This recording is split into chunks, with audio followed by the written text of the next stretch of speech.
Okay, my name is Richard, and this is Jane Dykstra, my wife, and she wrote the book, What Heaven is Like. This started 6 years ago when she broke every bone in her ankle. We were walking down a steep street, and she slipped, and her whole foot turned sideways.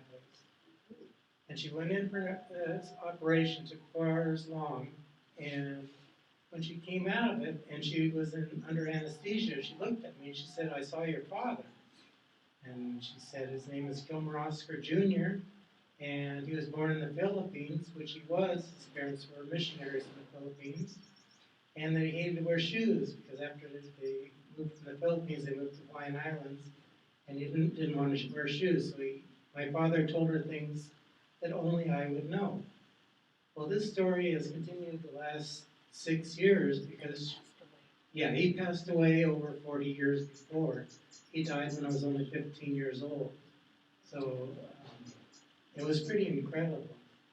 But the visions keep continuing day by day for the last 6 years. And I've learned to be able to listen to my father, not as well as Jane can, but she's here to tell her story and to read you a little bit from her book. So here's Jane. I want you to know, too, that I'm from Oskaloosa, Iowa, so I'm a native Iowan, and I'm very happy to be here. I'm going to read the first chapter of my book, What Heaven is Like, and the last chapter as well to give you a little insight into it. Can you hear okay? She can't, but can everybody else hear okay? Yeah. Okay. You just have a hard time, honey, so it's like, I'm sorry. Okay. So I wrote the book, What Heaven is Like, and it's about the visions that I've had of Richard's family, who I have never met before. They passed away.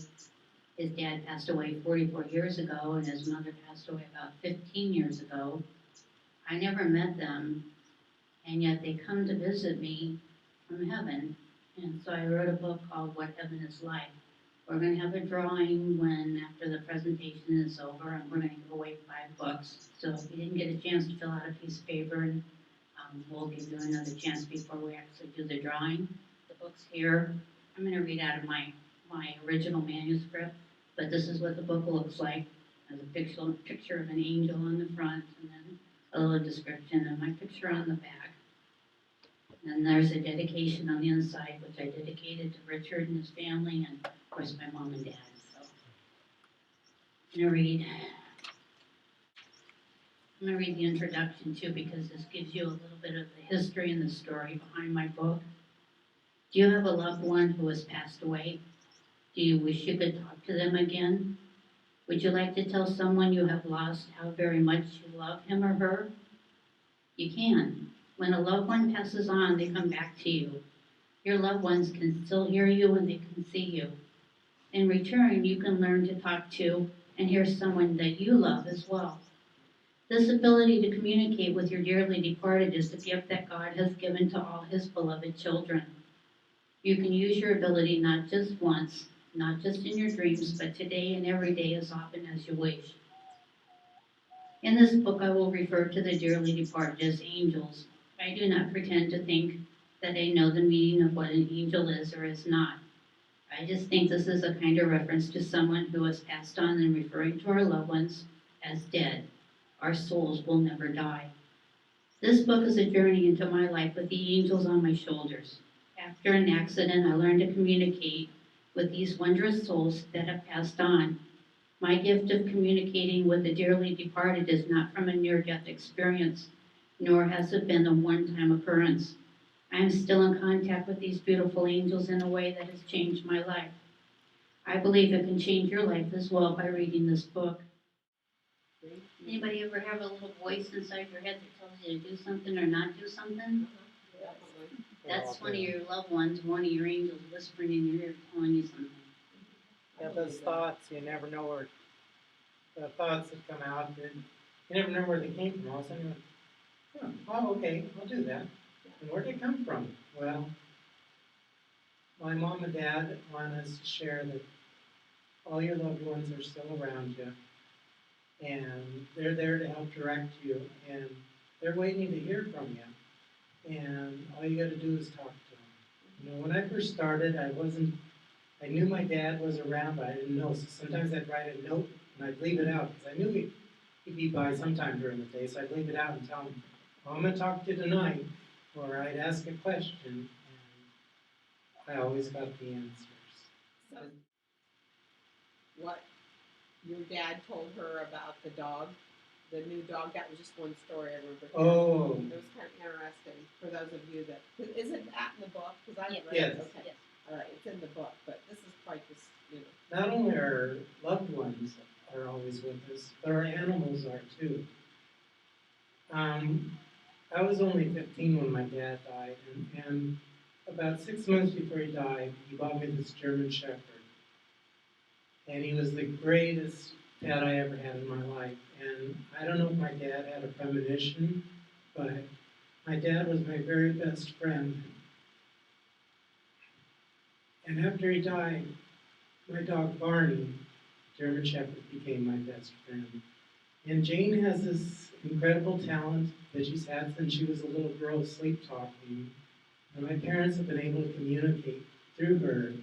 And we have hundreds of recordings from these things. But one of the greatest things was that when she first got to go see them, she goes and lands on this rock, and there's the dog Barney. My dog Barney is in heaven, and he's waiting for me. Yeah. When Janie's sleep talking and dreaming, she says, "That's my dog. That's my dog, Barney. Come here, Barney." But animals are up there. All our loved ones are up there. And they just want us to talk to them. Now, they can't read your minds, so sometime when you're in a quiet place, just talk to them. You know, sometimes when I'm really scared or something, I'll say, "Dad, give me that feeling that everything will be okay," you know, and I'll get this feeling from right at my shoulders down to my feet of kind of a numbness. He's letting me know, "You'll be okay, son. You'll be okay." But they really want us to go around and spread the word because I know we all miss our loved ones, but our angels really want you to talk to them too because they really want to help. So this is our story, and we're going to share it with the world. And I want to thank Sue Ann so much for having us here, and for all of you guys that have came. It's our life work to share this. So thank you so much for being here. So you actually you got recordings of her talking. And Oh, hundreds. That's what yes. you started doing finally, is started recording her. We started recording. Well, Richard started recording my sleep talking because he didn't want to miss one word of talking to his parents or his family. And so he got out a tape recorder and he started recording our conversations. And this began over 6 years ago. And it took about 1.5 years for Richard to convince me that this was really happening because I was having dreams. But you know how dreams are, they're fleeting and you can kind of remember them and then you kind of can't.